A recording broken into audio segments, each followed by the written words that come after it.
You're blessed when you're at the end of your rope.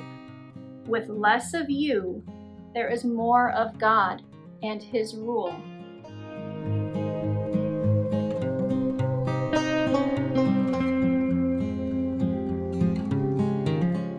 Hi, my name is Kate. Welcome to Seeking to Remain. This is a YouTube channel that usually is about the Sunday Gospel, but as it is the Feast of All Saints, which is a holy day of obligation, I was able to find the time and the inspiration and the energy to hop on and do a shorter video today. I don't necessarily have a fuller reflection. Our Gospel is about the Beatitudes, and I happen to have this really unique translation of the Bible called the Message. And it is not a Bible that you can use for liturgical purposes, but it's a really fascinating study Bible. And the way that the translator talks about it, the very first page says, the Message, which this is the Catholic Ecumenical edition, so it does have all the books of the Bible, not the shorter version of the Old Testament that Protestants typically use. That's what this started as. So if after this, for whatever reason, you decide, oh my gosh, this is cool and I want this, make sure you get the Catholic Ecumenical edition. Says that this is a contemporary rendering of the Bible from the original languages and the New Vulgate, crafted to present its tone, rhythm, events, and ideas in everyday language. Eugene Peterson is who did the initial translation, and he's got a really nice little introduction about how this whole project got started. And there's just one paragraph I want to read to kind of give you another context of what this is. He says, I lived in two language worlds, the world of the Bible and the world of today. I had always assumed they were the same world. But these people that he had been ministering to as a pastor didn't see it that way. So out of necessity, I became a translator, although I wouldn't have called it that way then, daily standing on the border between two worlds, getting the language of the Bible that God uses to create and save us, heal and bless us, judge and rule over us, into the language of today that we use to gossip and tell stories, give directions and do business, sing songs, and talk to our children. And if you're still not quite sure what this is, that's what today's video is all about. I'm going to read the Beatitudes from today's Gospel as they are in the New American Translation, which is what we use for Mass, as you've been familiar with. Then I'm going to read the Message's version.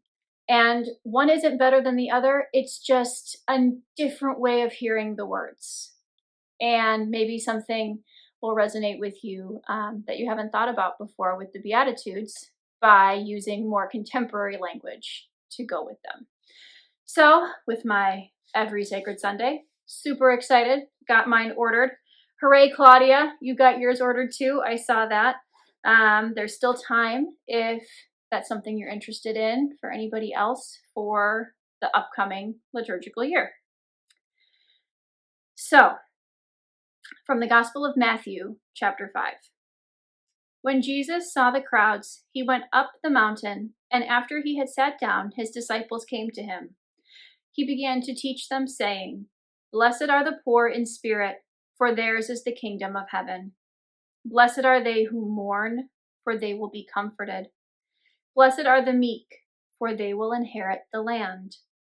Blessed are they who hunger and thirst for righteousness, for they will be satisfied. Blessed are the merciful, for they will be shown mercy. Blessed are the clean of heart, for they will see God. Blessed are the peacemakers, for they will be called children of God. Blessed are they who are persecuted for the sake of righteousness, for theirs is the kingdom of heaven. Blessed are you when they insult you and persecute you and utter every kind of evil against you falsely because of me. Rejoice and be glad, for your reward will be great in heaven. And now, from the Message, Matthew chapter 5. When Jesus saw his ministry drawing huge crowds, he climbed a hillside. Those who were apprenticed to him, the committed, climbed with him. Arriving at a quiet place, he sat down and taught his climbing companions. This is what he said. You're blessed when you're at the end of your rope. With less of you, there is more of God and his rule. You're blessed when you feel you've lost what is most dear to you. Only then can you be embraced by the one most dear to you. You're blessed when you're content with just who you are, no more, no less.